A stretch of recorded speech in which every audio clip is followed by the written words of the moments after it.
this was used by the road commission to help build the road. She's really good. She's as good as our bus driver was yesterday. Standing on the bridge over the Nenana River. Venture is an Alaska Husky, as all the dogs in our kennel are. Oh, goodness. Oh, goodness. Good morning. Today, there is no rain in the forecast, so we are taking several of the hikes. The loop trails. Right. And this one is the Savage Cabin Loop Trail. Right. What he said. Anyway, they're easy ones. I don't have to do a lot of climbing, so that works for me with my leg. So anyway, there you go. We really like this trail because it has all this fireweed at the alongside of it. So we got here just in time for the fireweed to be in full bloom. First we thought they were the lupins, but they're not. The bus driver told us yesterday they are fireweed. They bloom from the bottom up, and once it reaches the top, it's going to start snowing. How about that? That's the legend here. Called fireweed because of the fact that it's the first thing that pops up after a major forest fire. So that's what we've been told. We're not botanists or anything, but hey, let's take this walk.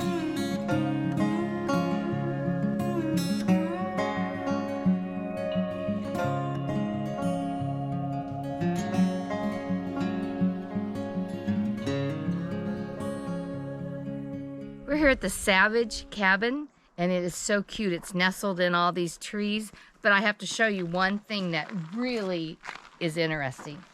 So, do you see on the window here, I don't know if you can see it, maybe if Ed takes it from a side angle, but there's nails sticking out, and it's so the bears can't, like, get a hold and open the window and come in. Isn't that clever? Even the old doghouse is still left here for the man whoever lived in the cabin had their dogs in here. And I see another one right over there. So this is where the dogs would live. And when we go to the dog sled thing after a while, you'll see they have houses like this and they lay on the roof. Really interesting. I guess they like to be up high. I don't know.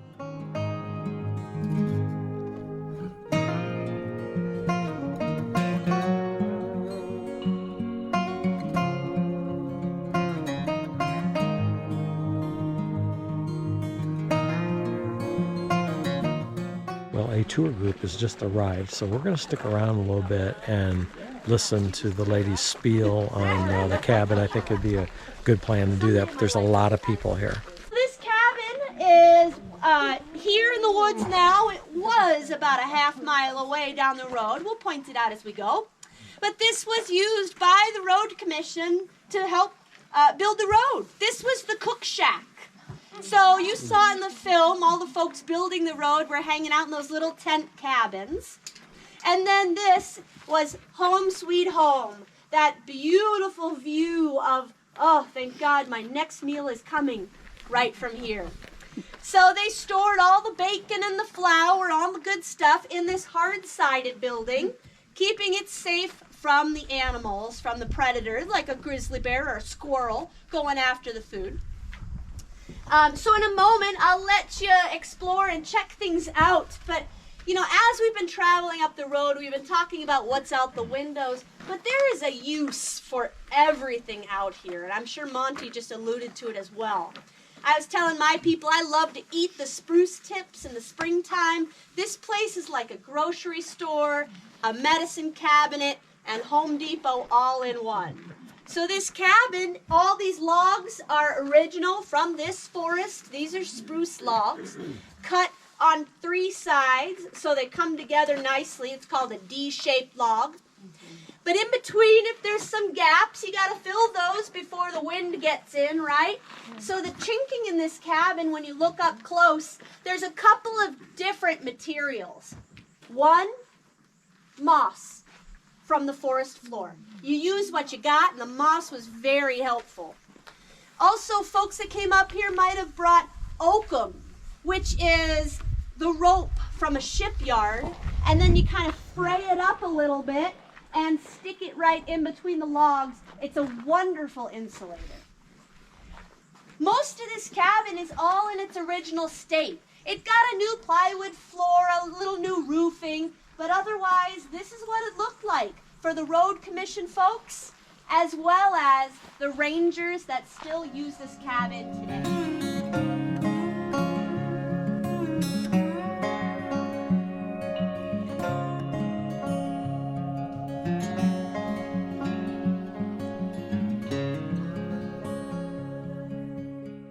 Okay, we left the tour of the group. We don't want to be total moochers. Right.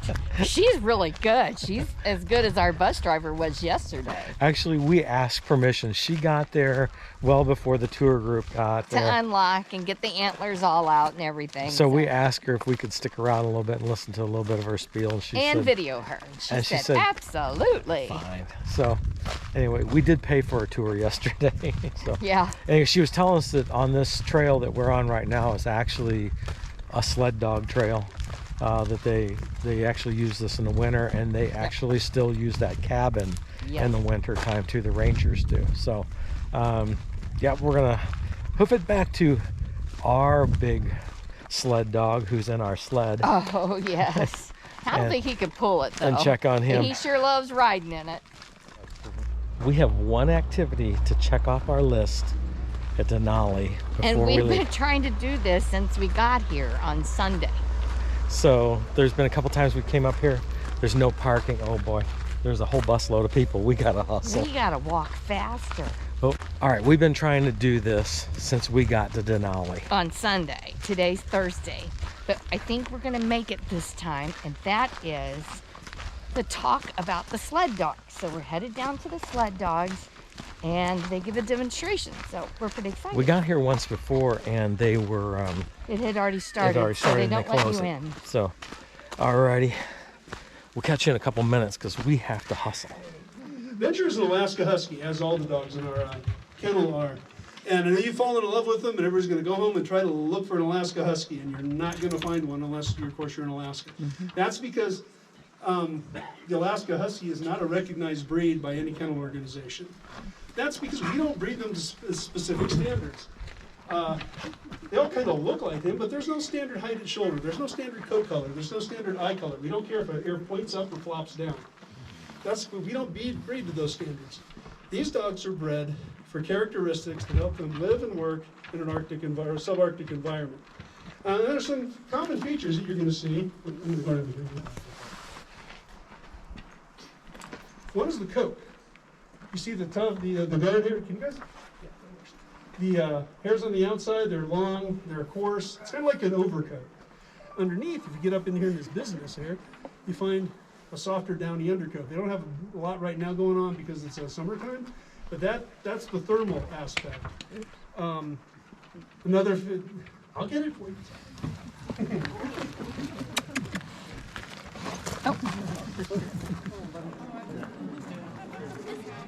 Beautiful. You gotta let you pet me. Oscar though. Good looks so. Hi. Hi. Oh, let's see here. What is this? Huh? Does that feel good? Oh. Hey. Oh, look at you. Huh?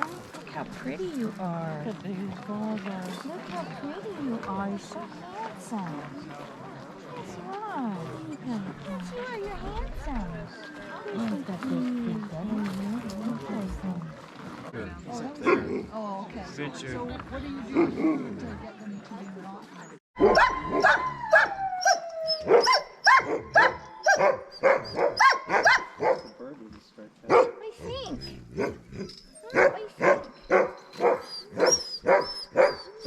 Oh, goodness.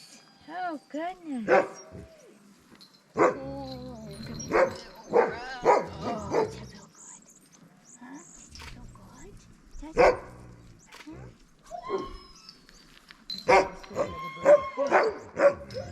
So you just seen the demonstration, and next to the demonstration area, they got a dog pen area, and the dogs just sit on top of their houses like we've seen it a lot of these other places. It's getting towards the end of the day. It's about 4 o'clock right now, and actually almost 4:30. So it's at the end of their day. They had the demonstration. and yeah, people are just kind of milling around a little bit. This guy's snoozing and taking it easy. I can't Smelling her shit.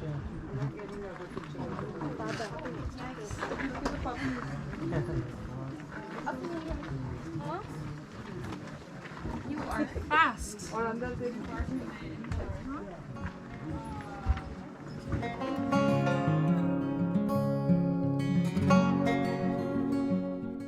So we're just outside of Denali National Park, and we're standing on the bridge over the Nenana River, and it's a glacier melt river. You can tell just by the color of the water and everything, but I think it's pretty cool.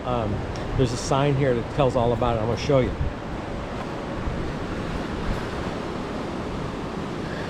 So if you look here, here's the Nenana River, and this is the Nenana Glacier that comes off of the Nenana Mountain, and all of the water that you're seeing down below is glacier melt water coming off of, there's the Nenana River, there's the Denali Highway, and this all goes down and flows into the Tana River.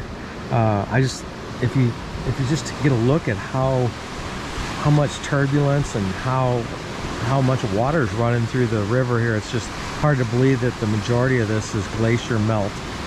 Amazing.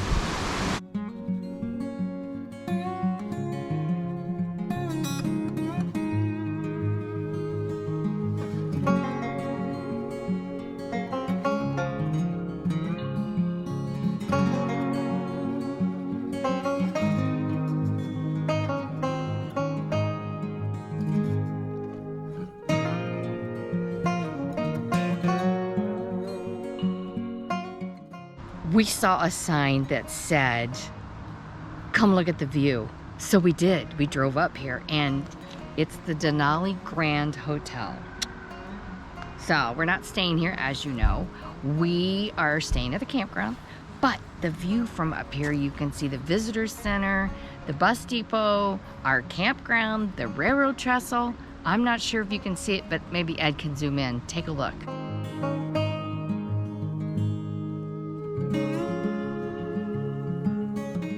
Right in there is, you can see the bus depot for the buses in Denali National Park.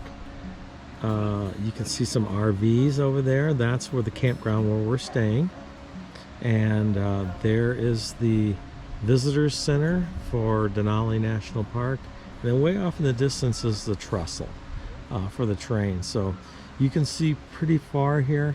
The haze that you're seeing in the air is not, it's not just clouds, it is smoke from the wildfires. So the visibility is not as good as what it normally is. Yesterday we had some pretty good visibility right after the rain, but the smoke has moved back in. So we're up here on top of the hill looking. It's awesome, and just gives you a good view of what all's in the valley below. We are hooked on and ready to go. Our 6 days here have gone really fast. So we did not take any video of our campsite, but I took some pictures. Ed will put them here. Today's a long day of driving ahead of us. We're going to try to get over onto the other side of the state, go down the Denali Highway today. So I'm ready to get this thing started. Thanks for watching. We'll see you guys again next Sunday. Bye now.